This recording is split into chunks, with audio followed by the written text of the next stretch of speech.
विश्वामित्र के यज्ञ की रक्षा। ताड़का संहार के बाद श्री विश्वामित्र को यह पूर्ण विश्वास हो गया कि श्री राम साक्षात परम ब्रह्मा परमेश्वर हैं। उन्होंने कहा, श्री राम, मैं तुम पर परम प्रसन्न हूँ। अब मैं अपनी अपूर्व तपस्या द्वारा प्राप्त समस्त दिव्यास्त्रों की विद्या तुम्हें प्रदान करता हूँ। विश्वामित्र से दिव्यास्त्रों का ज्ञान प्राप्त कर श्री राम लक्ष्मण उनके पवित्र आश्रम पर पहुँचे। विश्वामित्र जी ने कहा, श्री राम, सिद्धाश्रम के नाम से प्रसिद्ध यही मेरा पवित्र आश्रम है। प्राचीन काल में श्री विष्णु ने यहाँ तपस्या करके सिद्धि पाई थी, तभी से इसका नाम सिद्धाश्रम पड़ा। यहीं पर असुर सम्राट दानवीर बलि ने अपना इतिहास प्रसिद्ध यज्ञ किया था। भगवान वामन ने यहाँ बलि से तीनों लोकों का दान लेकर उसे अपनी अनपायनी भक्ति प्रदान की थी। इसलिए मैंने इस स्थान को परम पवित्र समझकर अपने आश्रम के लिए चुना है। इस प्रकार चर्चा करते हुए महर्षि विश्वामित्र ने श्री राम लक्ष्मण के साथ अपने आश्रम में प्रवेश। सभी आश्रम वासी विश्वामित्र के साथ श्री राम लक्ष्मण को आया देखकर परम प्रसन्न हुए।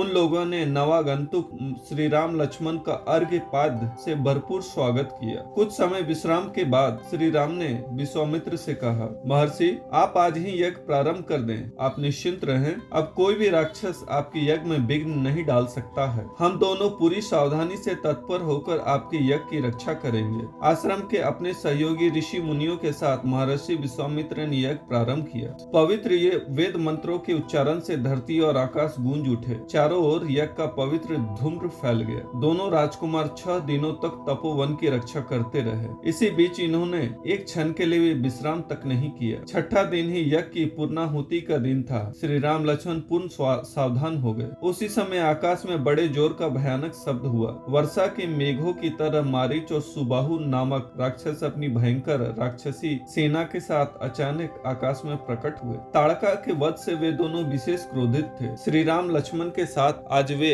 आश्रम के समस्त मुनि समाज को नष्ट कर देना चाहते थे।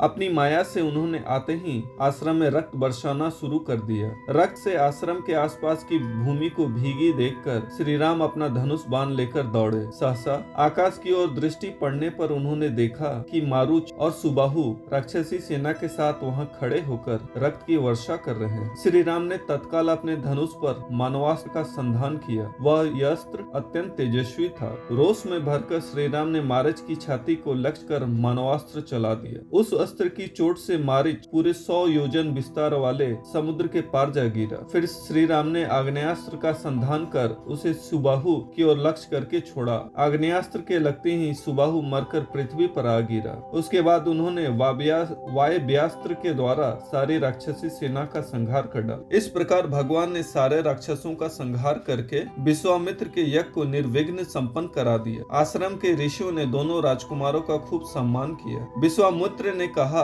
महाबाहो, श्री राम तुम्हें पाकर हम कृतार्थ हुए। तुमने सिद्धाश्रम का नाम सार्थक कर दिया और गुरु की आज्ञा को पूर्ण रूप से पालन किया। इस प्रकार महामुनि विश्वामित्र ने श्री राम की खूब प्रशंसा की। उसके बाद दोनों राजकुमारों के साथ उन्होंने सायंकालीन संध्या वंदन किया। दोस्तों, अगर आपको हमारे चैनल का कंटेंट पसंद है तो कृपया इसे सब्सक्राइब कीजिए और साथ ही बेल आइकन को दबा दीजिए ताकि आगे आने वाली ऐसी ही ज्ञानवर्धक एवं रोचक जानकारियाँ आपको समय समय पर प्राप्त होती रहे। जय श्री राम।